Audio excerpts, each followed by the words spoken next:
নমস্কার বন্ধুরা, আজ আমি তোমাদের কাছে মুগ ফুলকপি দিয়ে দারুণ একটি রেসিপি শেয়ার করব। শীতের মাঝ বরাবরিতে কিন্তু সকলেই ফুলকপি খেয়ে খেয়ে প্রায় বোর হয়ে যায়, তখন কিন্তু আর কেউ ফুলকপি খেতে চায় না। কিন্তু এভাবে রান্না করলে সবাই কিন্তু চেটেপুটে খাবে, সেটা আমি 100% গ্যারেন্টি দিয়ে বলছি। তাহলে চলো বেশি দেরি না করে ভিডিওটা শুরু করা যাক। সবার প্রথমেই আমি এখানে একটা বড় সাইজের ফুলকপি নিয়ে নিয়েছি। ফুলকপিটাকে আমি হালকা গরম জল দিয়ে বেশ কিছুক্ষণ ভিজিয়ে রেখেছিলাম 5 মিনিট মতো। তারপর সেটাকে ধুয়ে এবার একটা গ্রেডারের মাধ্যমে গ্রেড করে নেব। তোমাদের যদি এভাবে গ্রেড করতে অসুবিধে হয় তাহলে সেক্ষেত্রে তোমরা এর থেকে ছোট ছোট কোয়া বের করে সেটাকেও কিন্তু গ্রেড করে নিতে পারো। বন্ধুরা, তোমাদের কাছে একটাই রিকোয়েস্ট, তোমরা যেন অবশ্যই ভিডিওটি শেষ পর্যন্ত দেখো। তারপর আমরা গ্যাসে বসিয়ে দিলাম একটি কড়াই ও তাতে দিয়ে দেব খানিকটা সর্ষের তেল।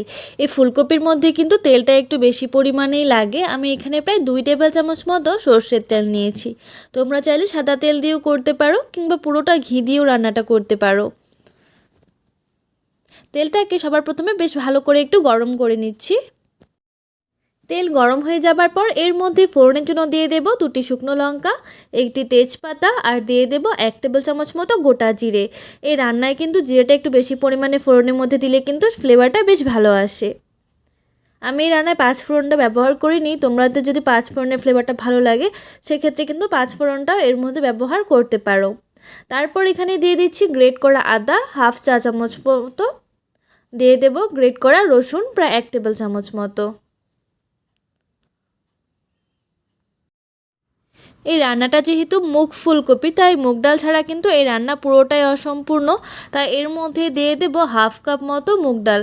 এই মুগ ডালটাকে কিন্তু আমি ভালো করে ধুয়ে একটু জলটাকে ঝরিয়ে নিয়েছিলাম। এবার এই মুগ ডালের সাথে কিন্তু এই সব উপকরণগুলোকে হালকা একটু কিছুক্ষণ ভেজে নেব। আর এই সময় কিন্তু গ্যাসের ফ্লেমটা অবশ্যই লো টু মিডিয়াম করেই রাখতে হবে। রসুন আর আদাটা হালকা একটু ভাজা ভাজা হয়ে গেলে মুগ ডালের সাথে তারপর এর মধ্যে দিয়ে দেব একটা বড় সাইজের পেঁয়াজ কুচি, দিয়ে দিলাম কাঁচা লঙ্কা কুচি ঝালের জন্য। ঝালের পরিমাণটা কিন্তু অবশ্যই তোমরা নিজেদের স্বাদ অনুযায়ী ব্যবহার করবে। এই পেঁয়াজ আর ফুলকপিটাকে 2 মিনিট পর্যন্ত মিডিয়াম ফ্লেমে ভাজার পর এর মধ্যে দিয়ে দেব একটা বড় সাইজের টমেটো কুচি, দিয়ে দেব সেদ্ধ করে রাখা আলু আর মটরশুঁটি আর আলু দুটাকে কিন্তু আমি সেদ্ধ করে নিয়েছিলাম। আর আলুটাকে হালকা একটু রাফলি চটকে নিয়েছিলাম, একদম ফাইন চটকাইনি, একটু রাফলি চটকে নিয়েছিলাম। তোমরা দেখে বুঝতেই পারছো। সবগুলোকে একসাথে এবার বেশ ভালো করে কিন্তু কষিয়ে নিতে হবে।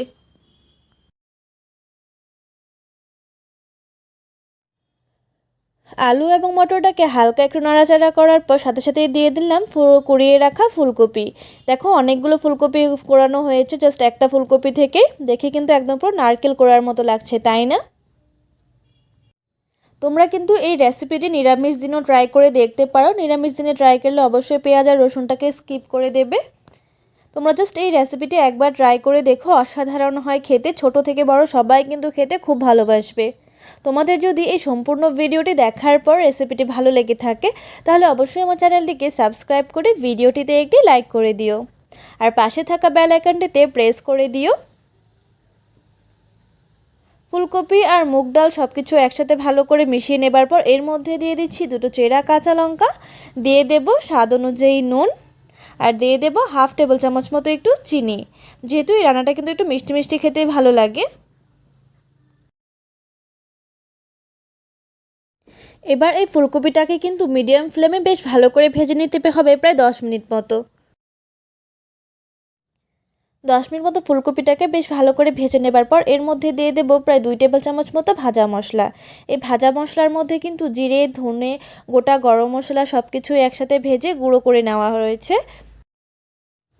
এই ভাজা মশলাটা দিয়ে আরও 1 মিনিট মতো ভেজে নেবার পর তারপর ঘি ছড়িয়ে নামিয়ে নিলে কিন্তু রেডি হয়ে যাবে মুগ ফুলকপির ঘন্ট। তোমাদের এই রেসিপিটি কেমন লাগলো অবশ্যই কিন্তু আমাকে কমেন্টস করে জানিও। আমি কিন্তু এই মুগ ফুলকপি রেসিপিটাতে বেশিরভাগ সময়ে হলুদটা ব্যবহার করি না, একটু সাদা সাদা থাকলে কিন্তু রেসিপিটা দেখতে বেশ ভালো লাগে। কিন্তু আমার মেয়ে যেহেতু হলুদ ছাড়া কোনো রান্না খেতে চায় না, মানে সাদা সাদা হওয়ার ফলে, তাই এর মধ্যে আমি কিন্তু সামান্য পরিমাণে একটু হলুদ গুঁড়ো ব্যবহার করেছিলাম।